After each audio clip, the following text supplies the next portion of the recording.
Merci, monsieur le maire, chers collègues. Alors bien sûr, nous nous associons à vos remerciements à l'égard de Gas Rouge-Coche pour le don fait à notre ville, cette magnifique statue de Marianne. Quel symbole fort que de lier Marianne, figure républicaine universelle, aux luttes des femmes à travers le monde et plus particulièrement en Iran.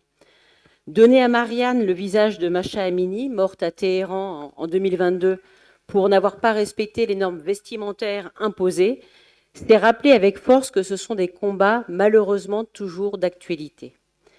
Et ce symbole prend une dimension encore plus forte avec l'inscription de ce slogan désormais universel, Femme, vie, liberté. Merci donc à l'artiste pour ce geste puissant et merci à vous, monsieur le maire, d'avoir accepté ce don et d'avoir choisi de l'installer devant notre mairie.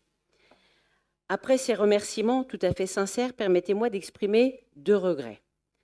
Mon premier regret, l'inauguration de cette œuvre aurait dû être l'occasion d'associer plus largement encore toutes celles et ceux qui, ici comme ailleurs, se mobilisent quotidiennement pour les droits des femmes.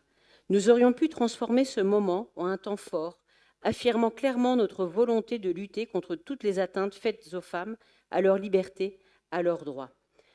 D'autant plus que cette inauguration s'est tenue à quelques jours seulement d'une date symbolique, la Journée internationale pour la paix, le 21 septembre.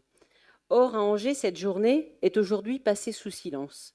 Pas d'action pédagogique, pas de rassemblement devant le monument pour la paix, pas de soutien aux associations engagées, et c'est une déception de ma part. Notre ville devrait être moteur dans ce combat universel pour la paix.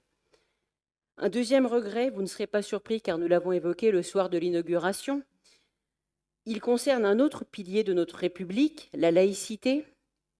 L'arbre de la laïcité, planté en 2012 suite à la sollicitation d'associations et qui a été plusieurs fois arraché ou brûlé dans notre ville, vous aviez pris il y a 10 ans l'engagement de le remplacer par une sculpture. Alors que la laïcité est aujourd'hui plus que jamais attaquée, et face à cette Marianne porteuse du cri Femme, vie, liberté, l'installation d'un arbre de la laïcité place Lorraine aurait constitué un geste symbolique fort. Dans quelques semaines, nous célébrerons les 120 ans de la loi de 1905. Quel plus beau symbole pour marquer cet anniversaire. En conclusion, merci monsieur le maire et merci à Gas Rouge-Coche pour cette Marianne qui enrichit notre ville. Mais allons plus loin encore et soyons à Angers des militants de la paix et faisons vivre durablement la laïcité, ce pilier fondamental de notre République.